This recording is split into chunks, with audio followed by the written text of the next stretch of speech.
at the 98th Annual General Meeting of FICCI. Congratulations, Mr. Harshvardhan Agrawal, for a wonderful year. You led from the front, youthful energy, full of zeal, innovative ideas, and I think I would count this as one of the years where I've enjoyed working with you and your team to work through a very, very important year in India's journey of growth. I wish you all the very best in your future endeavors. Remain connected, as are all our dear past presidents. My best wishes to you, Anant, for an opportunity that will hold you in very good stead. It's a great platform which will help you evolve in terms of people connect, in terms of a much wider macro vision for yourself, for the country, and I'm sure you'll do the work very, very honorably. Mr. Vijay Sankar, you'll have to now plan 2 years in Delhi, but I'm so delighted to see the youthful energy in the leadership team of FICCI that all these three young gentlemen present. Congratulations, well done, my best wishes. Ms. Jyoti Vij, all the distinguished past presidents, members of FICCI who have joined us today, friends from the media, ladies and gentlemen.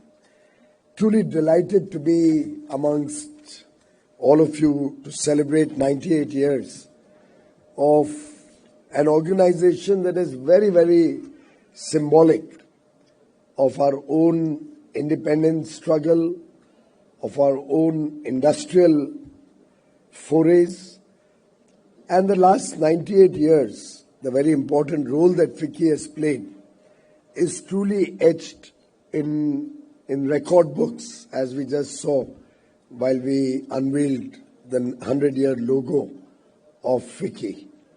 It's an organization that has proud lineage, being founded at the behest of Mahatma Gandhi ji. And the theme that you have chosen today resonates perfectly with Mahatma Gandhi's vision, self-reliant economic powerhouse.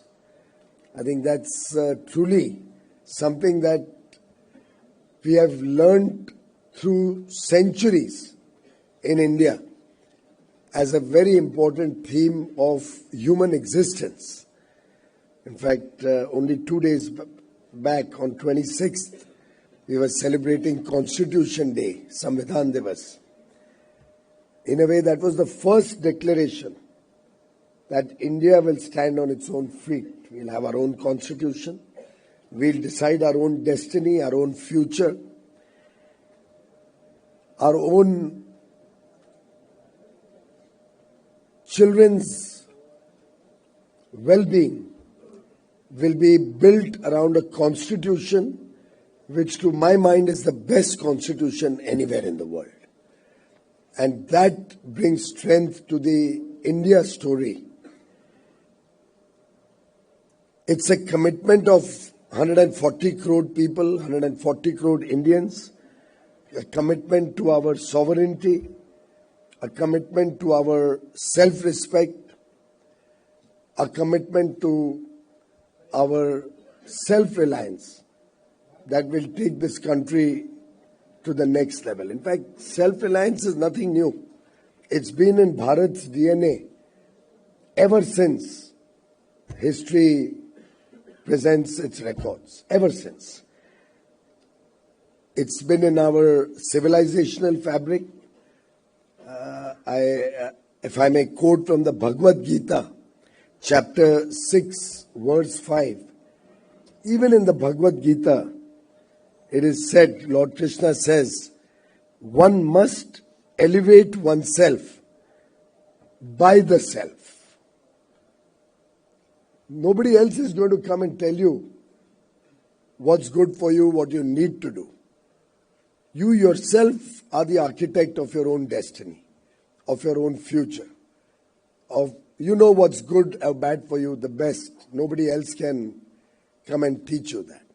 And if we have to elevate the country to the next level, we all have to do it.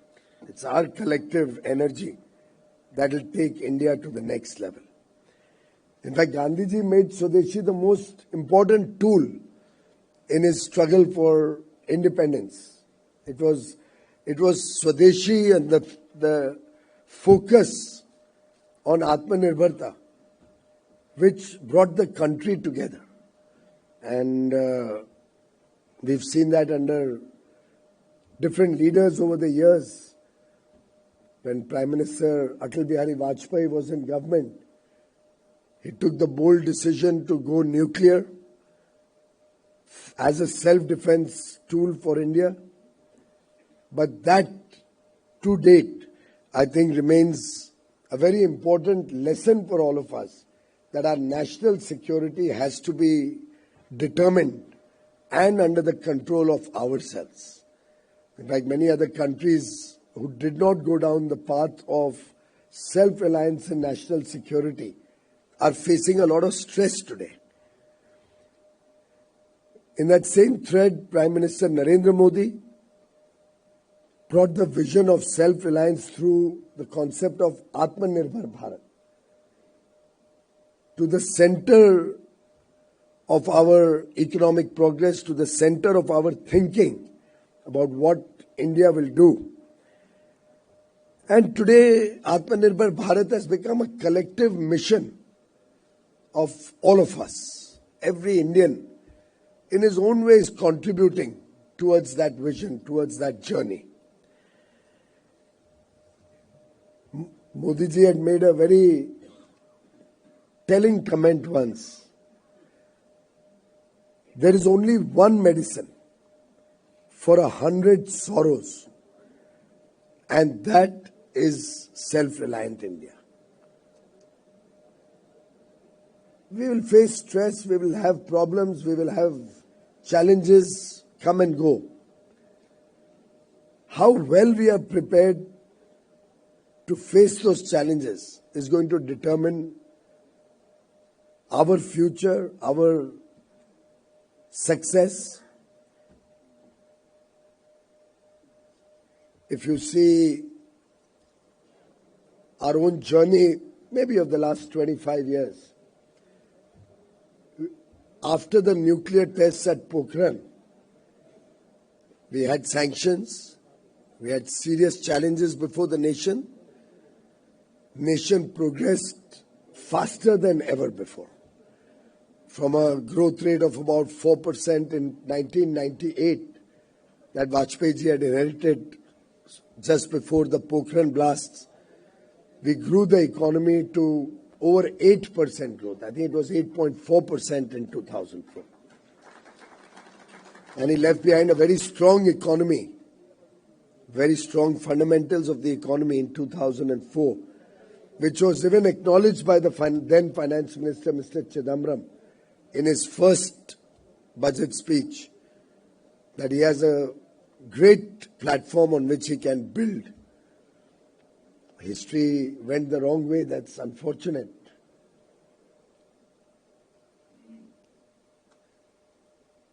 And every other challenge that we have faced over the years, COVID did not deter India.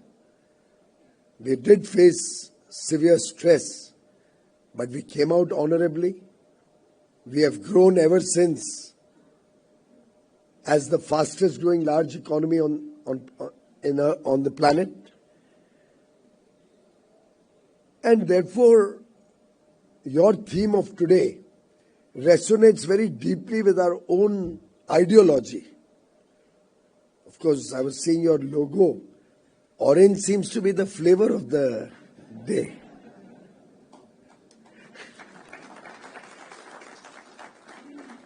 Well, that orange was our original ideologue, Pandit Deendayal Upadhyay, had also spoken very strongly about self-reliance.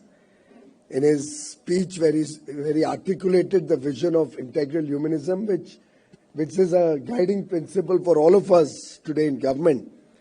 He had said, and I quote, "Self-reliance isn't merely an economic principle. It is a principle that shapes the nation's character." And he had very well articulated that it is the holistic human being's development that truly matters, that will define India's journey of growth. Today, I heard Harshvardhan Agarwalji talk about several factors that are important in our journey in the Amrit Kal.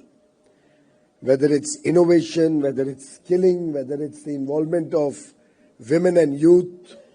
The My formula nowadays has become very famous, and the Mahila Youth formula, and leads to even political successes.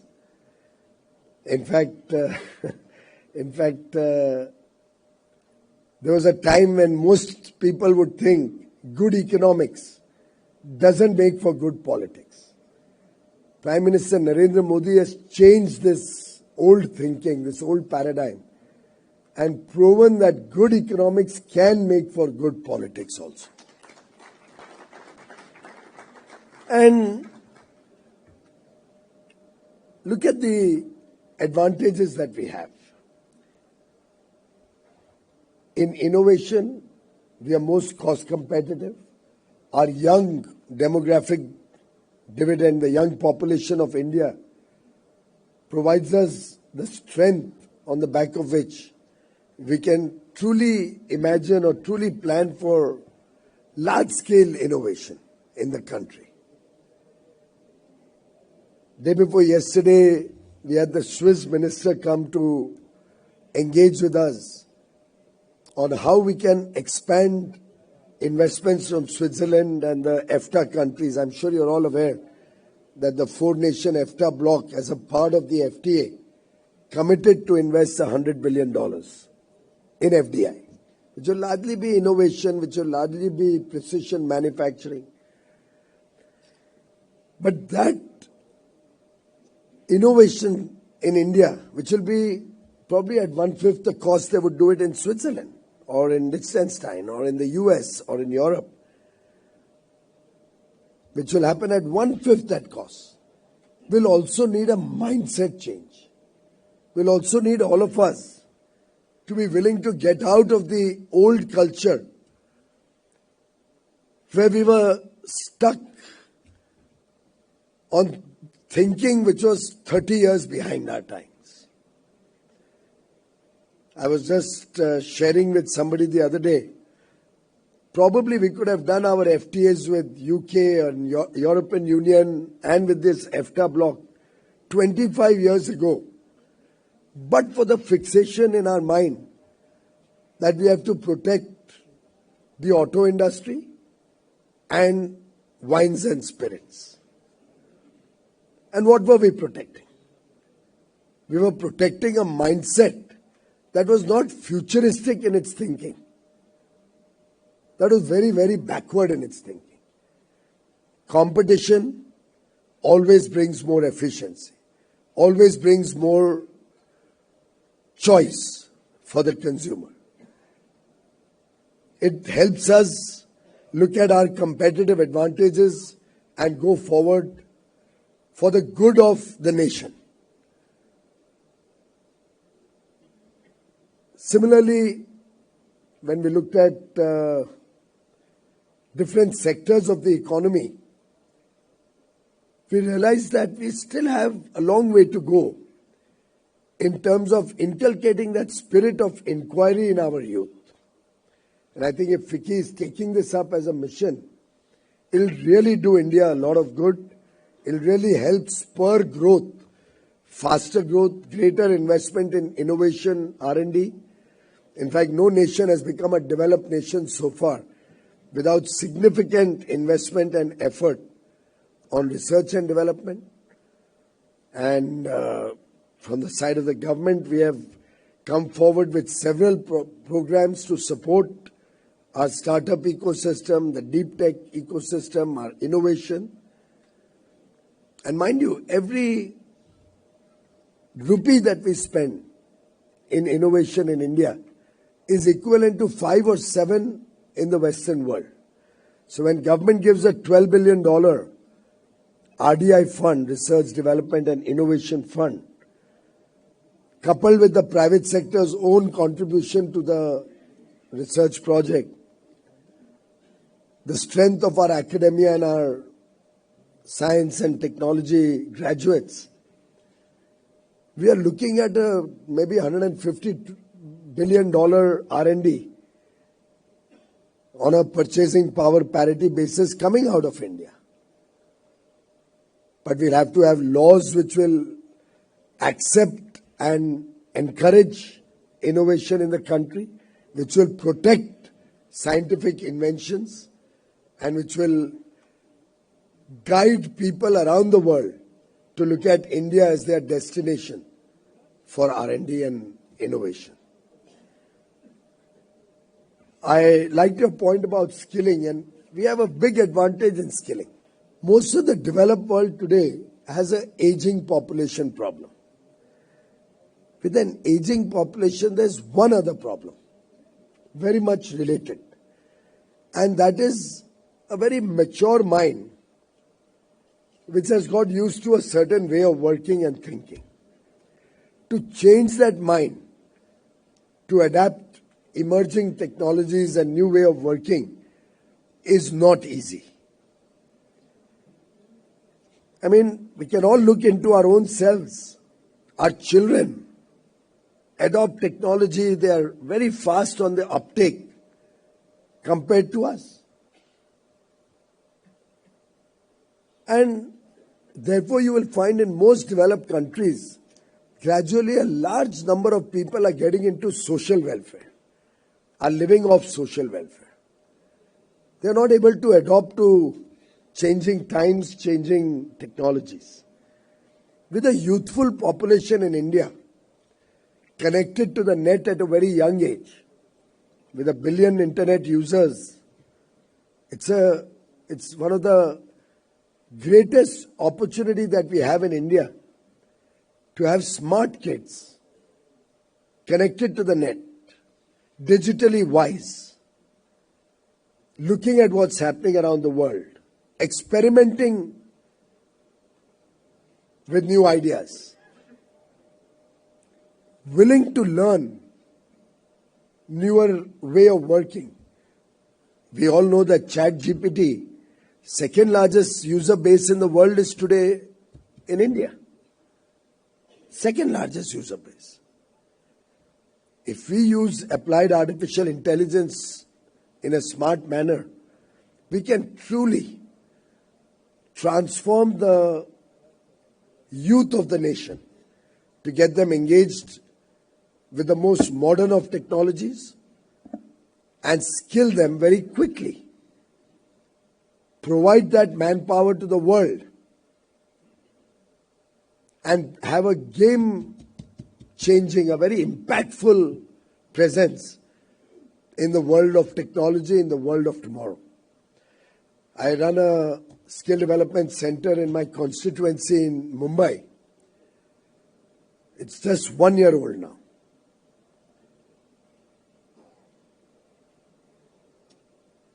And it's a delight every time I visit there to see the enthusiasm of the young boys and girls in picking up some traditional vocations, but a lot of innovative and futuristic activities.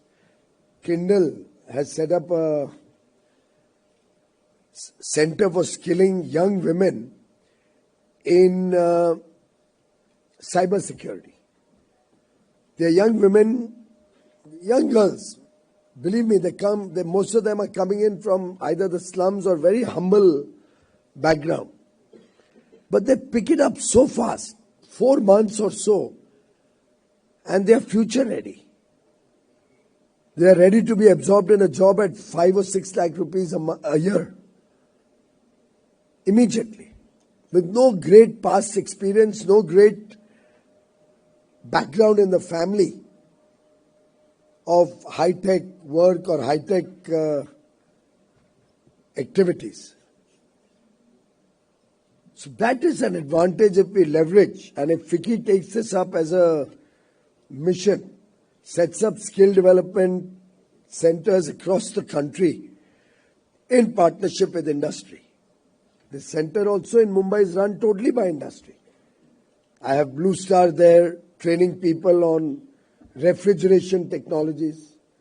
So it gives them a pool of trained manpower who do installation, repairs, maintenance. I have ITC there training our young men and women into hospitality, a big area of the future. And the old age hospitality is not going to work in tomorrow. We need to be contemporary in all training that we are doing for our youngsters. And I think this can be a truly game-changing, and country's future depends on how well we skill our youth, how well we make our youth employable, help them to dream big, aspire big, and achieve big. And that advantage that we have in India should not be let go. We really need to leverage that. Friends, I was just thinking, how do I present the India story and why self-reliance will be at the core of the India story? We have all seen trade being weaponized. We have all seen the importance of having trusted partners around the world to work with countries who believe in fair trade and equal opportunity, both sides, which is why obviously we are working through a number of free trade agreements with developed nations. We've already concluded very robust, balanced, fair and equitable agreements with Australia, UAE, Mauritius, UK, four-nation EFTA group. At this point of time, we are in talks with 14 countries or group of countries, collectively representing nearly 50 countries around the world. And our focus is on countries of significance, preferably from the developed world, where we complement each other. We are talking to Oman, but at the same time, Bahrain and Qatar want to enter into negotiations. The GCC also is now talking that the whole six-nation group would like to engage. We are talking to New Zealand simultaneously with Australia for a second stage agreement. We are reviewing the ASEAN and Korea free trade agreement to bring in more balance into it. We are in active discussions with the United States and with the 27-nation European Union. We are working with Eurasia, which is the Central Europe group of countries. We just started negotiations probably yesterday or day before yesterday. And we are equally engaged to start discussions, to start negotiations very quickly with Israel, with whom we finalized terms of reference only last week. Canada and India are looking at a comprehensive economic partnership agreement. Next week, we are going to kickstart conversations around that. South Africa and the countries of Southern Africa, SACU group, has expressed a desire to talk business, as has the Mercosur group of countries led by Brazil. I'm just trying to give you a flavor why India is so much in focus. It's because of all of you. And what you represent is a PESTL. When I was trying to understand why that word came about, I also went into the dictionary meaning, and I realized it resonates very well with me in some sense also, because I started my career in the steel industry. And PESTL is a small round tool with a round end used for crushing food. You know, at home, dal kootte hain jaise. But it can also be used in industry. I think many of us in industry are familiar how graphite is made or how so many tools are made. PESTL will tell you the India story. PESTLE.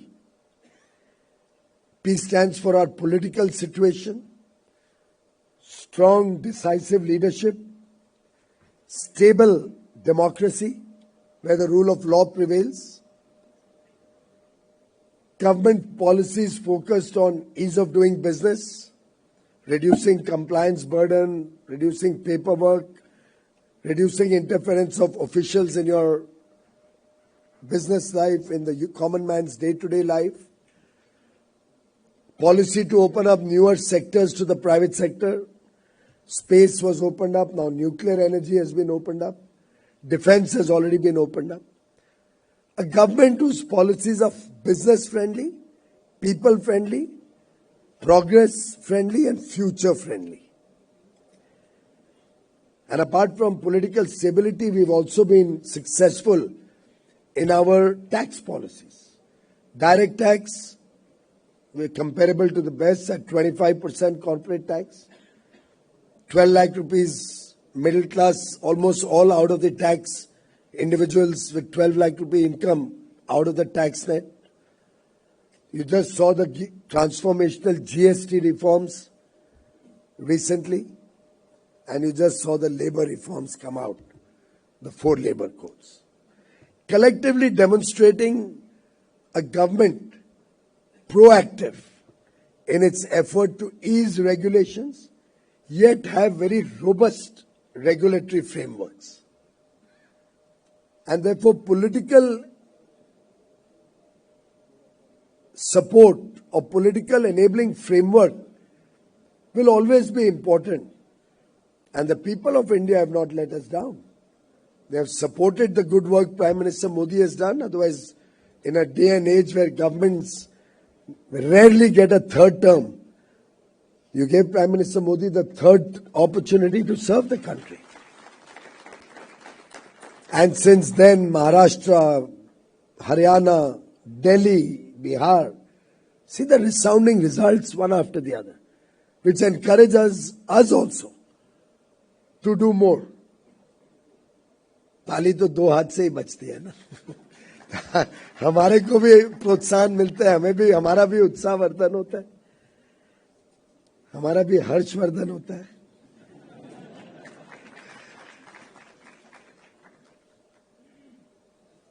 और हमें भी आनंद आता है, और उसी में से विजय होती है. And since I started my career with power, तभी ज्योति जलती है.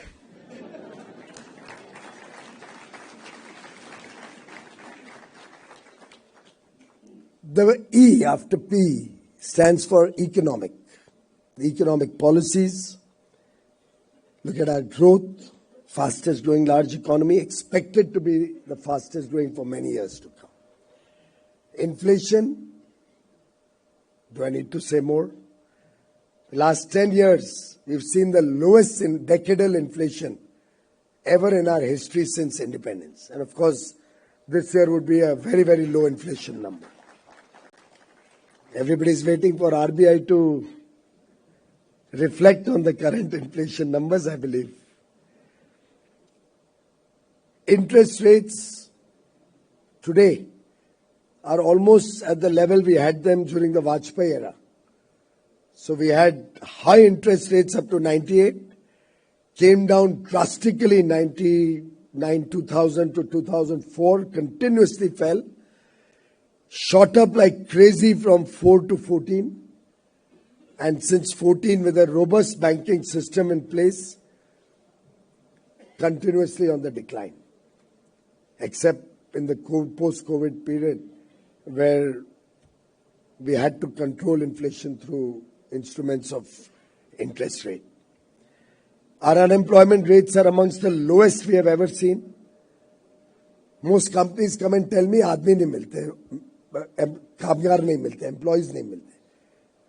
Despite apparent stress in the apparel industry, the gentleman who started Tirupur came up to me the other day and said, I still need 30,000 more employees in Tirupur, if you can help me get them.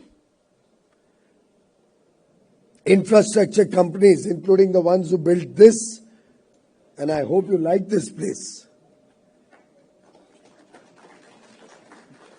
How many of you have come here for the first time? Quite a few. I'd urge you to walk around, maybe see the Leaders Summit if it's empty. I don't know if something is going on over there, where the G20 was held, and get a feel of the place. It'll show you this is the new India.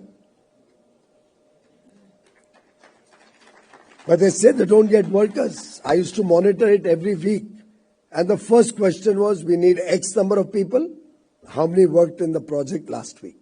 And we never crossed 65-70% of our requirement. Couldn't get workers. Lowest unemployment rate and strong macroeconomic fundamentals. Highest foreign exchange reserves we've seen in a long time. Banking system with less than 1% NPAs, probably less than 0.5% net NPAs, I think. The S stands for the social fabric of the country. Our demography supports us. Young population, 28.5-year average age.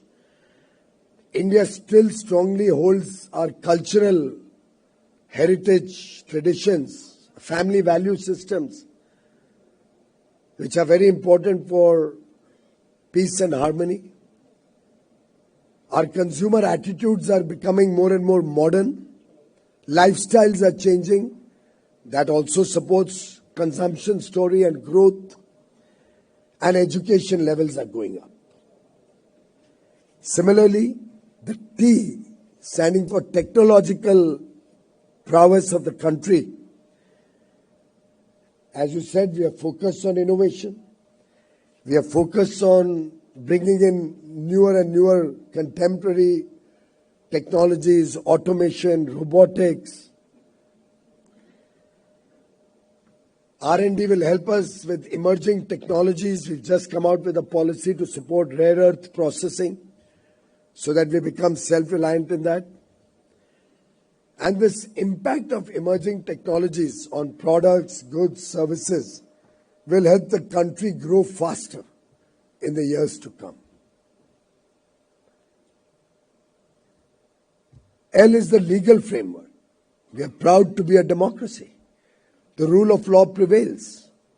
And we are amending and changing laws to make them more contemporary, to get out of the colonial mindset. All laws made before 1947 are being changed to make them more relevant to today's times and prepare ourselves for the next 30-40 years. So you'll see a lot of laws of the past, many obsolete, thrown out of the statute book, many being reformed, including the criminal laws, the Bharatiya Nyaya Sahitas. You're seeing Jan Vishwas Bill 1 already done, 2 before Parliament. We are already preparing for Jan Vishwas Bill 3. That's the pace and speed at which legal reform. Who would have imagined virtual hearings in India? So people from London are appearing also in a court case in India. Hopefully that should reduce adjournment, speed up delivery of justice. Infrastructure has been upgraded for the legal delivery faster. Lok Adalats and Jan Adalats or Settlement of cases through mediation and arbitration is being encouraged. Consumer rights today are being respected and honored. Competition rules are quite robust. Our regulatory framework our RBI is better than the best in the world. SEBI, ADA, doing some fantastic work, recognized and respected world over. And lastly, environment. And with that, you could also link the energy self-sufficiency and energy plans. And clearly, India is one country focused on climate change, focused on sustainability. We recognize the importance, and we'll all have to work collectively as a team so that India will be a global responsible citizen, even though we are not responsible for the mess up there. Our contribution to the carbon up there, barely 3.5%, despite supporting a 17% population. But we remain committed to our Paris goals, intended nationally determined goals. We remain committed to a better future for our children. And it's incumbent on all of us as a team to come up with ideas, to explore new ways. If I can just throw a thought, and if FICCI can take it up, construction, the way we do it today, is clearly a source of a lot of pollution at the local level. We'll have to, at least in the cities to begin with, move into precast construction or construction which is with material prepared outside and just put up. We can't have cement mixers running in cities. But does government have to mandate it? Not necessary. I did the costing also. I found it's not much costlier. You do it much faster. Probably save a lot of money on interest costs alone, and delays of construction are saved. But can we collectively resolve? Can all the big industry to begin with resolve? We will not do any construction which is not precast outside cities and towns. Small thing, but everything adds up. Can all the real estate players come together? And when the scale is there, the cost will further reduce. It's a matter of choice. It's a matter of public participation. Because it's when all of us collectively make it our determined goal to solve this problem that we can really find resolution. And I think this framework, both our internal factors and external climate, can help us truly transform the future of India as we enter into the 99th year of FICCI. And I've suggested to the leadership, I spent about half an hour with them before I came here.